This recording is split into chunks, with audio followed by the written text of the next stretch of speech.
premier BPO, brings you this episode on the critical role of healthcare contact centers in patient care. Healthcare contact centers plays a vital role on the front lines of patient care, yet the industry faces a crisis in the patient experience. Imagine juggling high call volumes and complex inquiries while ensuring a positive experience for patients, their families, and their caretakers. It's a demanding environment, and many contact centers struggle to meet patient expectations. I'm CJ Stafford, the president of Stafford Communications Group, a division of Premier BPO. I have decades of experience in the healthcare and pharmaceutical industries, and I'm the advisor for the company on health-related programs. Russell Onofrio is a highly regarded industry expert, and he'll tackle some of the key issues challenging healthcare contact centers and their operations. We hope to provide you with some solutions to elevate the patient experience in your contact center. Russ has dedicated his career to navigating the complexities of this demanding environment. His extensive experience has led him to develop innovative strategies for transforming contact centers across the healthcare industry. At South Coast Health, he led a major contact center overhaul, boosting efficiency and patient experience. His work at the Visiting Nurse Service of New York improved operational performance by over 60%. Russell specializes in optimizing business processes, enhancing customer experience, and driving cost reductions. I'll hand it over to Russ to share his background and experience. Thank you, CJ, very much, and thank you for having me here. And I've been called a lot worse too, so with that. So anyway, happy to be here. Russ Onofrio for everyone out there. I've got over 30 years of experience in building and leading customer-facing organizations, as CJ mentioned, in the healthcare, but also in consumer space. Have spoken nationally and internationally on performance management, customer and patient experience with organizations like HIM, the Healthcare Information Management Systems, the Healthcare Financial Management Association, the Northeast Contact Center Forum. So I'm very happy to be here and hope to share some information with you. Great. So Russ, let me ask you, beyond the typical contact center hurdles, what unique challenges do you see in leading a healthcare contact center where every single interaction significantly impacts patient outcomes and actually the organization's reputation? Yeah. Healthcare is a unique and complex industry, and leading a patient services center presents a lot of different challenges.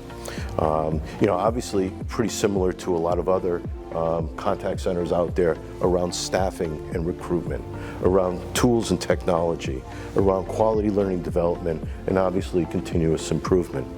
Another thing that's really kind of been playing on the healthcare industry is other expectations. And I read that it's gone back about 10 years as healthcare kind of migrated over into the patient experience and really focusing on that. Now they're seeing pressures outside. They're seeing patients comparing their organization to other retail or experiences they're having and expecting the same, which adds the pressure to those initial ones we talked around: staffing, recruiting, performance management, and continuous improvement. It just kind of elevated the bar. And healthcare over the past 10 years has really been trying to catch up a little bit in that area. Three things I kind of want to go back to, so as people think about as we do this series, just to keep in there fresh in their mind. One is have a vision for your organization. Know where you want to go. Don't be set in where you are right now. Always plan the next step. The CEO of Zipcar, where I was a VP of Global Member Services, always said you can't change the world without a vision. Have that for your organization.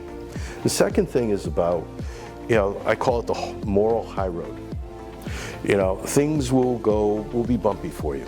It's not going to always go smooth. If you have a good vision, going back to step one, you are going to keep that vision and keep moving forward. And the third thing is really critical, and you're seeing it now change, in healthcare is if you don't have expertise in leading a response organization or patient services organization or contact center, however you're doing that, go out and get it. We're seeing more and more health systems now looking at strategic partners to help them with some of the administrative or back office stuff. I'm not talking clinical right now, although there are organizations that do some, clinical help. I'm talking about some of the administrative stuff. And it's finding that strategic partner out there that can help them, and doing some co-sourcing along those lines. So those are some of the things I see from there. I want to get into the more tactical ones, which is really what people are looking at, is around staffing and recruitment, is getting right people. And if you're in that situation where you're having a difficult staff, or you're having challenges in staff, and we seem like no one wants to work these days, it's really become a pressure. It impacts even more because of healthcare, because it's not traditionally, it's about the patient's health outcome, and it can impact those health outcomes. I go back to the 4 strategic pillars that I put in place when building an organization, and it all aligns around those challenges. Operations, really having great leadership, great culture, great recruitment of your people. 2, around tools and technology to make it easier for people to do their job. Make it easier for the patient to get access to the great care a system gives. The 3rd one is around quality learning and development. And then the 4th is around continuous improvement. I think we're going to touch upon that as we go on with our series. Right, and I want to talk more about staffing in a minute, but you mentioned about people, and they're at the heart of the organization, especially in a healthcare contact center.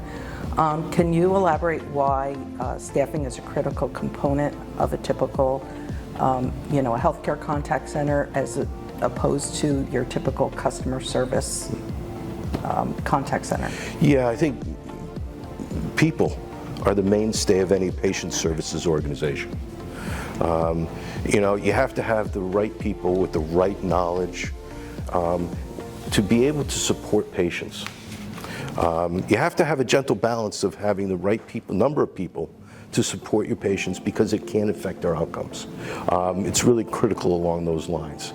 Let me give you an example. We talk about, some of the things that I've done in the past is that, really understanding calling patterns of patients. On a Monday, we would get 28, at South Coast Health, we would get 28% of the call volume. 28%. On a Friday, we would get 19. And really having to understand that pattern, staffing, so patients don't wait that long and get a timely response. So building on your point about staffing, employee retention is a significant challenge in call centers. However, the healthcare call center, it can be complex, it's stressful, it's emotionally demanding. There's just so much pressure on these people. So how do you retain your staff in that environment? Yeah, great question. Great question. Retention's got to be is created in the culture of continuous learning and development, where people feel valued and supported. If you think about it, most companies, the most important entity of those organizations are the external customer, patient, member, how it is. If that's the case, I don't think anybody's going to argue with me on that. The second most important group is the people who support it, those frontline people. We have to work for them. We have to support them. We have to give them the tools and to be successful.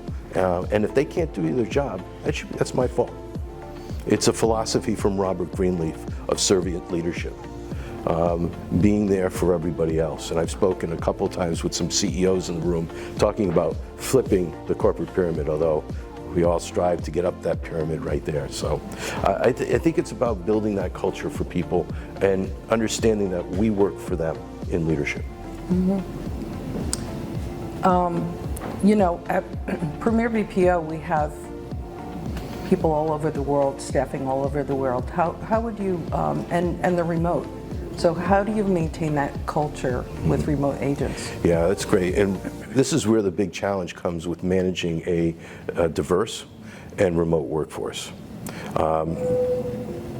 People during the pre-pandemic, it was forced migration at home. But no one ever changed their premise-based processes.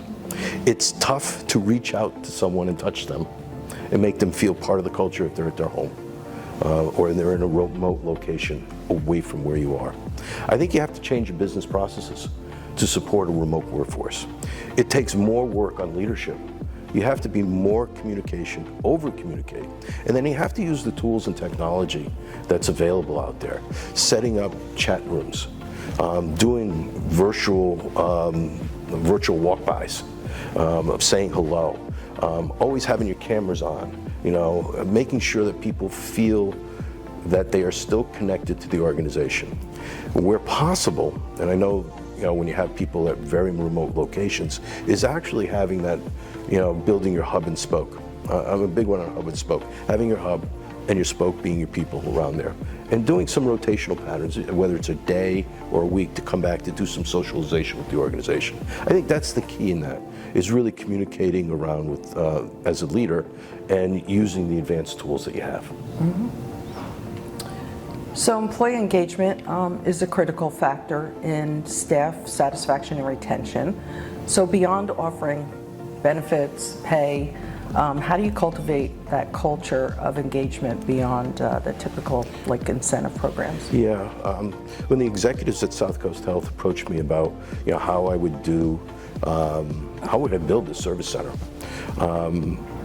I talked to them about building a culture. Again, I go back to what I originally said before, is it's about that culture. Mm-hmm. We focused on professional development. The first step in what we did was actually building curriculum so that we can educate people and provide knowledge. And notice I'm talking about knowledge, not training. Because knowledge is something that you acquire, training is something they do to you. So we wanted to provide tools so that they can continue their career. And then fostering what we call LWA, leadership by walking around. I used to call it all the time, and I do it to other groups when I was there. I would do walkabouts. Every morning, you couldn't find me, and I'd be walking around and talking to people. In fact, grab some candy from someone's desk. They would always put in, knowing people's names, and investing in their growth, and turning that attrition rate into a promotion rate. We lost people, but we found out that 50% of the people we lost were being promoted to other areas within South Coast. So that was a great area. And by retaining and growing the people that you have, you start building that culture of being able to have better service. Also, our supervisors would, all of our supervisor team lead, we call them team leads, actually were on the phone at times. So they kept there, so they knew what people were going around. The other thing was give them a say in the work. We had team members provide feedback in the layout of our CRM because it made it easy for them. Yeah. You're talking about staffing and attrition. Pre-COVID, you didn't have that much attrition, and mm-hmm. then COVID hits, and you have attrition all the time. And I think during COVID, we saw a real shift in how healthcare call centers operated. Before, they would be, no one would outsource anything. Mm-hmm. And then COVID hit, and they had no choice because really they had no staff. Yeah. So then there was a shift to look outside for staffing. Mm-hmm. Do you see that shift continuing? Because it completely changed the industry and how people, how healthcare call centers, healthcare contact centers staff their departments. Yeah, I think it's important that it is a shift. It's a paradigm shift, and one of the things was COVID hitting, and a lot of health systems are still economically challenged. And this is not about the care. So I think we got to make sure we understand, because a lot of people say, well, we can't outsource in there. It's not about the care, it's the administrative work that goes on. And that is the biggest detriment to the patient experience. It's not the great care that the doctors, the nurses, the hospital systems they have. It's about how we do business with it. And with that economic pressure that's on them, they have to gain some efficiencies, because 10 years ago, they just did it. They got the work done. But now they're running into that economic challenge. So they're more receptive. In fact, there were some organizations who have actually looked for a strategic partner, had done some co-sourcing with them to be able to do some of the administrative functions. It helps them around in, first of all, getting the work done, probably more cost effectively. And then that whole thing we talked about in the beginning about staffing, you don't have to staff if someone is doing it for you. Or doing some co-sourcing where you're both doing it, or offering 724. So I do see that as a shift a little bit more, because I think the pressure on health systems. So if you co-sourced, would you recommend keeping internally versus co-sourcing with a partner? Yeah, I think that it's determined based on the organization. I always look at what you think is core and critical, that you have to have company knowledge to keep in-house, because you can't transfer that. The other thing you need to do when you're utilizing a strategic partner is make sure your processes are sound. Because you got bad processes, it's going to work, and you know what that happens in there. So I think you look at that. But I think there's a lot of administrative functions or back-end stuff that are not only at business hours, but after hours, which is tough to staff. And look at that, each one individually.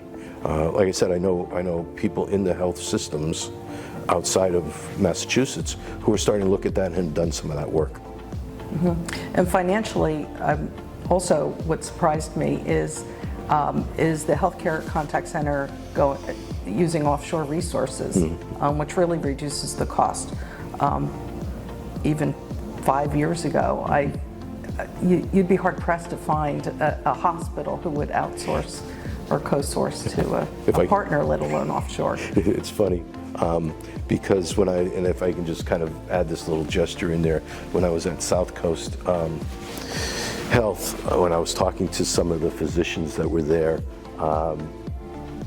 and I talked about bringing in, we had 36 different micro call centers across the enterprise. 36, I think there was more. I was trying to bring it into one. Some of the physicians thought I was outsourcing everything. In fact, they thought I was an outsourcer. So, that mindset of being, and they thought I was going offshore. No, I think we were looking at trying to do business processes right. And, helping them do a better job about that consolidation. And then if we needed those administrative work, looking at either nearshore, US, or outshore. Okay. So if you look at the future of healthcare contact centers, what excites you the most about the potential to improve patient experiences and healthcare outcomes? Yeah, in the past, healthcare has always been focused and been really kind of honed in on the care for the patient. Utmost important in there, keeping people healthy. What they haven't forgotten about is the patient experience is more than just the great care they give. It's about making it easy to do business with them. And that's where a patient service center can actually play a part in patient retention and experience. And it's funny that I'm talking about retention. It's kind of a sales word, but it is true. At South Coast Health, Southeastern Massachusetts, we competed with several systems. We competed with them, and for patients. And patients now have choices. Their insurance actually covers any sort of hospital that's around the area. In the past, when I grew up, and this is an old time, is that we actually, you went to one hospital, one system, not the case. And I think that's really what excites me more, is that focus on the back end, making it easy to do business. The second thing is the role of technology. How do we make it easier to do business with the health system? How do we make it easier for the patient to do what they need to do? And how do we make it easier for our people to do their job? I'm going to leave you one thought around technology, and it's going to be a theme, as we say. You need to meet patients where they want to be met in their chosen method of communication. And we're going to talk more about that in another episode, so hold that thought. But you brought something up that is really interesting. You have the front line, you're scheduling, you're doing all these, patient care, talking to the patient, but there's other contact centers within that system, and for billing, for example. So, and you know, the interface. So if you look at the patient journey and all these different touch points of the patient, let's not forget this, you know, everything. So there's billing and there's that part of it. And recently there was a study that said that 50% of the patients leave a practice because they had a bad experience with the billing. So there's lots of touch points to consider when you're looking at this, you know, healthcare contact center. It's just not the front line. It's everything. Yeah, there's a lot of entry points within the health system. That's why I think there's been great care, and patients will leave, not because of the care they've given in the hospital, the nurses, physicians, because they're fed up with some of the billing that they have. They're tired of that. You know, why do I get it with my help versus why I don't get it when I and needless to say, like Amazon, it's no questions asked. So I think there is a lot, and I think that's the opportunity in healthcare. Think about the industry. It's about caring for people. All right, what a great experience for that.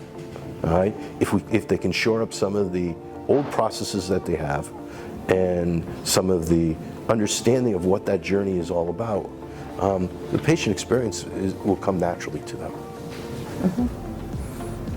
So thanks, Russ. Your insights were invaluable. We covered a lot, building on a solid healthcare contact center foundation, especially the importance of people and engagement. If you're curious about how AI and other technology can revolutionize your contact center, the next episode will explore how AI empowers agents and streamlines workflows. If you're ready to transform your healthcare contact center into a patient-centric powerhouse, then please feel free to schedule a free consultation with our team of experts. We'll help you identify areas for improvement and develop a customized strategy to deliver exceptional patient experiences. Thanks, Russ, for joining us. We'll see you next time. Thank you, CJ. Pleasure.